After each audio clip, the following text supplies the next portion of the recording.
4 years after the first World Cup in Uruguay, football returned. But this time, the atmosphere was different. The world was changing. Europe was struggling through economic crisis. Politics were rising across the continent. Tension filled the air. And in 1934, the second FIFA World Cup arrived in Italy. For the first time, teams had to qualify to enter the tournament. No nation was guaranteed a place. Even Uruguay, the defending champions, refused to participate. They were angry that many European countries had skipped the 1930 tournament in South America. So the world champions stayed home, and Italy saw an opportunity. The tournament was no longer just football.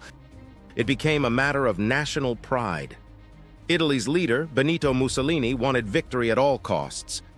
He saw football as a way to show strength, power, and unity to the world. Massive stadiums were prepared. Flags covered the streets. Crowds packed every city hosting matches. The pressure on the Italian players was enormous. Lose and disappoint a nation. Win and become immortal. 16 teams arrived from around the world. For the first time, the World Cup truly felt international. There was no group stage. One loss, and you were out. Every game felt like survival. The matches were brutal. Heavy tackles, bloody injuries. Players continued even after terrible hits because substitutions didn't exist yet. Football looked more like war than sport. One of the most dramatic matches came when Italy faced Spain in the quarterfinals. The game became violent and chaotic. Players crashed into each other constantly. Fans screamed from the stands. The first match ended in a draw after extra time. But there were no penalty shootouts in 1934. So the next day, exhausted and injured players returned for a replay. Spain entered weakened by injuries. Italy fought with desperation, and Italy survived. Many people later questioned the refereeing decisions during the tournament. Rumors spread that political pressure influenced officials. Whether true or not, controversy followed the competition forever. Still, Italy kept winning. The home crowds pushed them forward with deafening noise. Then came the final, Italy versus Czechoslovakia. The stadium in Rome was overflowing with tension. For a long time, neither side could break through.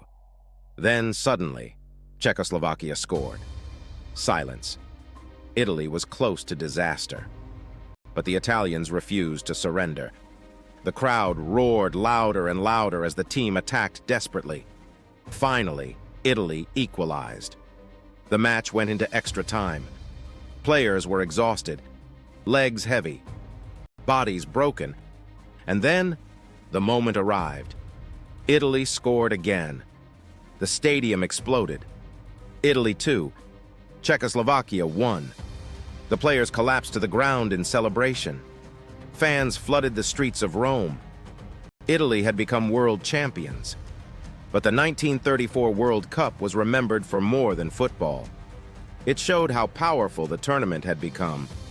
No longer just a game between nations, the World Cup had become connected to politics, pride, identity, and power. And as Europe moved closer toward darkness and war, football continued to grow.